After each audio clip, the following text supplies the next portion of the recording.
Welcome back everyone, and thanks for joining me for this week's edition of Just United. We've got a lot to get through. A lot has happened for Manchester United this past week. We have the Swansea result to go over. We've got the Champions League group stage draw, which was made yesterday evening. And also, a certain ZLATAN Ibrahimovic is back in United colours. Plus, the preview for the weekend's game on Saturday evening against Leicester City at Old Trafford.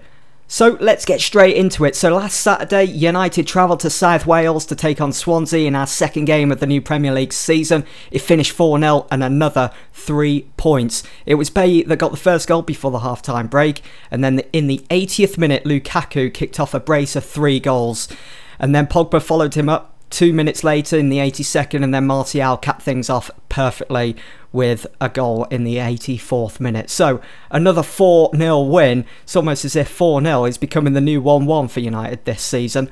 And looking back on the game, you know, we needed that goal right before the break. It changed everything in the second half, because the first half, it was a bit frantic, a bit hectic. I mean, both sides managed to hit the post. It seemed all over the place. There didn't seem to be much control. But, you know, heading into the game, after our 4-0 win at home against West Ham the previous weekend, I was feeling confident heading into the game and that we would eventually get the result. But it was just the first 20-odd minutes of the game. I mean, Swansea seemed a bit more organised than West Ham did on the opening day.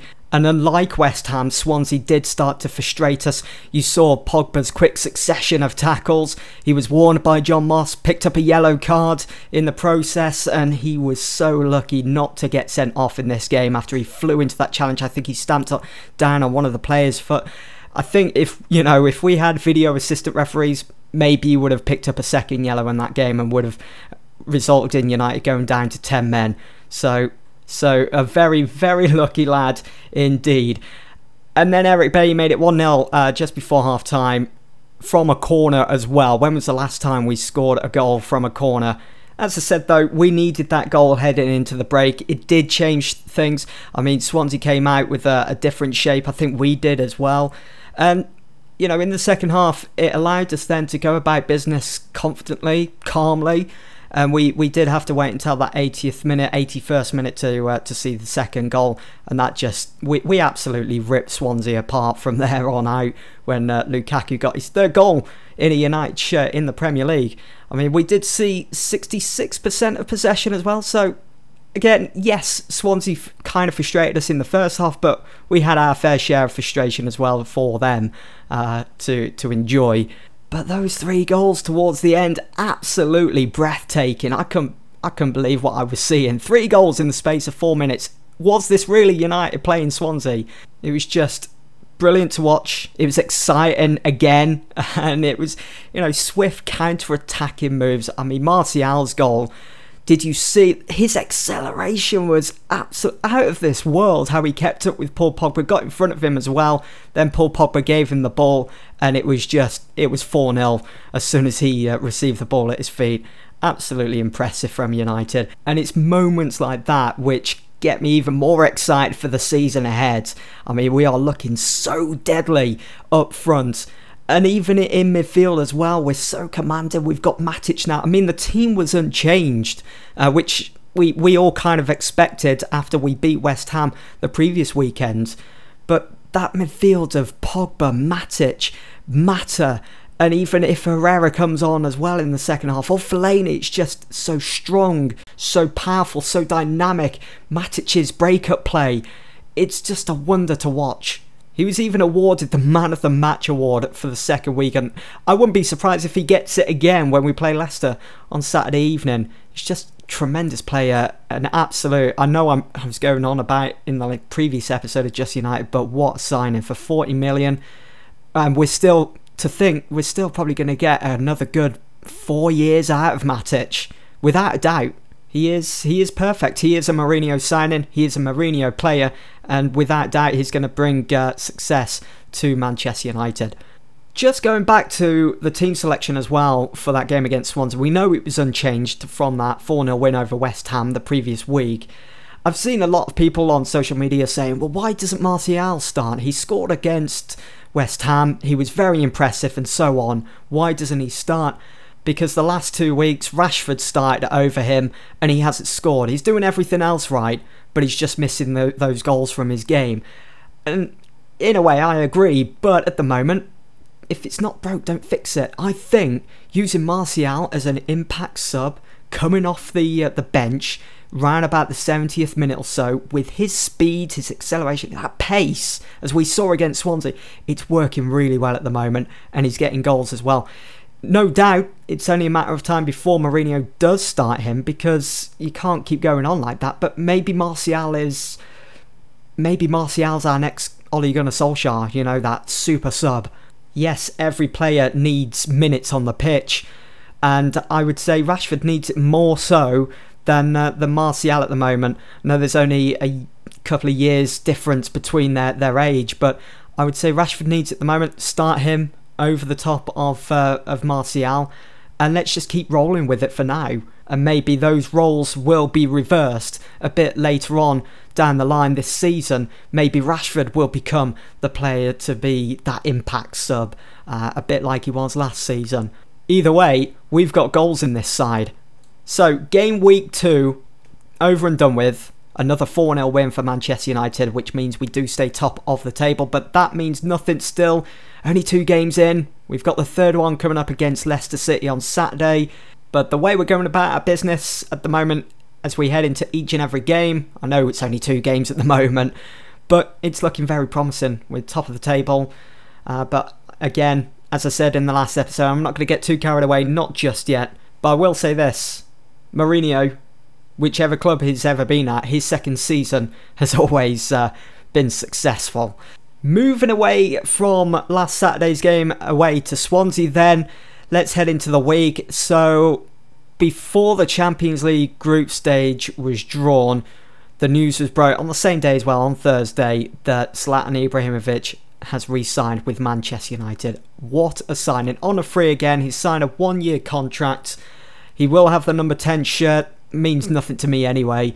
There is a lot of spec as well that he's taken a bit of a pay cut, which is interesting. Shows his passion, shows his drive that he wants to come back to United because he's still got unfinished business, which is winning that Premier League title. And you know, it's so crucial to have a player of ZLATAN's experience, his quality in the team. I mean, you know that we've got players like Martial, Rashford, they're all still young. They need someone to look up to, and ZLATAN is that guy. And going back to my point about there's goals in this side, including ZLATAN now, who is a proven goal scorer in the Premier League.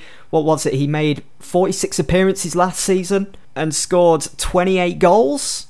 That's incredible for your first season in England at 34-35. That's incredible. And the type of player that ZLATAN is, as we saw last season, it's just going to give every other player confidence to go out there and do the business. Now, I'm not worried one bit about that injury that he picked up towards the end of last season in, I think it was the Europa League, wasn't it? I'm not worried about it at all. I don't expect him to start this weekend against Leicester. I can't see that happening. I believe he's still on the road to recovery. I think I'm right in saying that. I mean, some of the videos he's been posting on social media with the what is it, kickboxing. It's looking very good. It's looking very promising, but I don't expect him to be starting this weekend against Leicester. I'd be very surprised if he is, and I don't expect him to be starting in the next couple of weeks. I think, wasn't there a lot of talk that he'd be back just before Christmas time? At least he'll be at Carrington. He'll, without doubt, be taking part in light training. He's going to be there with the players that he made good friends with last season. But what an incredible addition to the squad. We saw the Ibra effect last season. We're going to have it again this season. But look at the attack that we've got now. Rashford, Martial, Lukaku, ZLATAN Ibrahimovic when he's fit. Incredible. There are certainly good times ahead for Manchester United this season. And that brings me to our next topic. The Champions League group stage draw was made on Thursday. We are in Group A. We've been drawn against Benfica, FC Basel and CSKA Moscow. The only downside to that draw is, of course, the travel.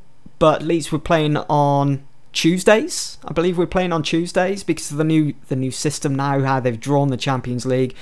Groups A to I think D play on Tuesdays, and then groups E to H play on a Wednesday. There's just some groups of death there. I mean, you look at Tottenham's Group H, Real Madrid, Dortmund, Tottenham and Apiol. That's going to be so tough to get out of. And also, you've got Group D, Juve, Barcelona, Olympiacos, and Group C as well, Chelsea's group. Chelsea, Atletico Madrid, Roma and Qarabag. Absolutely. I mean, the new system, a bit confusing, but when you look at it on paper now that all the groups have been drawn, there are going to be some massive games to be played there. Some really intriguing ones as well. But for United in Group A, I think the one fixture that stands out is that CSKA game away from home. It's got to be played in November, December time, hasn't it? In minus 30-degree temperatures. It's going to be tough on the United players' bodies without doubt.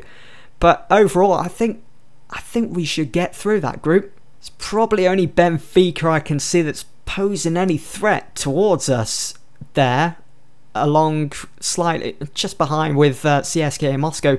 Basel, when was the last time we played them? I think it was when Van Nistelrooy was at the club. Remember those two games against them at home and away? We beat them away 3-1 at their ground. So I think we'll get through to the knockouts definitely this season. We should do, with Mourinho in charge as well, and the team that he's putting together and the way we're playing at the moment. It's looking very promising. So I'm looking forward to that kicking off, which is in 3 weeks' time. But I don't think it's been confirmed on who we will start the group stages against, whether that's home or away. Hopefully, our first game is away to CSKA Moscow. Let's get that out the way and done with first, and then focus on the rest of the games. But yeah, I'm happy with that group, and I'm sure the majority of United fans are as well. And to finish things off, let's have a look at Saturday's game then against Leicester City. We're back at Old Trafford. Last time we were there, we beat West Ham 4-0. Can we have another 4-0? I mean, this fixture last season, we beat Leicester City 4-1, which was probably one of the best performances last season under Mourinho. But Leicester look as though they're up for it this season. They were, even though they lost to Arsenal, they were impressive on the counter up front. Jamie Vardy, Okazaki, very dangerous. And I gotta say, what a signing they've made in Harry Maguire from Hull City. He is a centre-half that's not afraid to drive forwards with the ball. He's not afraid to score goals. He's a real imposing threat. He's big, he's tall, and he's strong. But it's nothing we can't handle. I do fear, though, there is a slight fear, and that's Daley Blind. If he starts at left-back, coming up against Mahrez, could be a bit of a struggle. And even Maguire as well, if he does play down that right side, because he does tend to do that quite a bit. So maybe Daley Blind will need a bit of support in that position on Saturday. Leicester will certainly be coming into this game on a bit of a high as well, because on Tuesday evening they beat Sheffield United away from home 4-1 in the EFL Cup. I suppose you could say we'll be the fresher of the two sides on Saturday, but then again, Leicester did rest quite a few key players on Tuesday evening against Sheffield United. I mean, Vardy, Albrighton, Okazaki and Mahrez, they were all there, they were all present, but they were on the bench and they didn't feature at all. And Slimani, Ujo and Gray King, they all started. So it's going to be an interesting bout, this one against Leicester, I think. They're going to be up for it. They're going to be hoping to right the wrong of their trip to Old Trafford last season. They're going to be playing some quick football. Craig Shakespeare seems to be ironing out some of the problems that they had in that game against Arsenal, as we saw against in that game against Brighton last weekend. We'll see what they bring to the table on Saturday. I'm looking forward to it. I'm feeling confident. And that brings me to my team prediction for the game against Leicester on Saturday. I'm going to say, go into it totally unchanged. If it ain't broke, don't fix it. I mean, central midfield, we are looking... I mean, Mourinho is starting Mata at the moment over the top of Ander Herrera. I'm not sure if Herrera's struggling for fitness. I'm not sure. I mean, we have got a fully fit side, almost, because Luke Shaw and Ashley Young did feature in the under-23s game against Swansea in midweek. But I would love to see Ander Herrera start a game for United, especially against Leicester. He always seems to pop up in the right positions against Leicester, Ander Herrera. So we'll have to wait and see what Saturday brings. Score prediction, there's definitely going to be goals in this game. I want to say 4-0 again to Manchester United. How amazing would that be if we could? Maybe 5-0, be even better. And I want to see De Gea keeping yet another clean sheet, even if it is just for my fantasy team. But I can see Leicester just sneaking a goal, maybe a goal or two, maybe it'll finish 3-2. I want to say 3-1. Yeah, I'll go with 3-1. And I think once Leicester get that goal, we'll completely shut it down at Old Trafford and then we'll just dominate from there on out. So there we have it. My prediction, 3-1 to United, another 3 points and another week at the top of the Premier League table. Fingers crossed. That's it for this week's edition of Just United. Hope you've enjoyed and I'll see you all soon for the next one.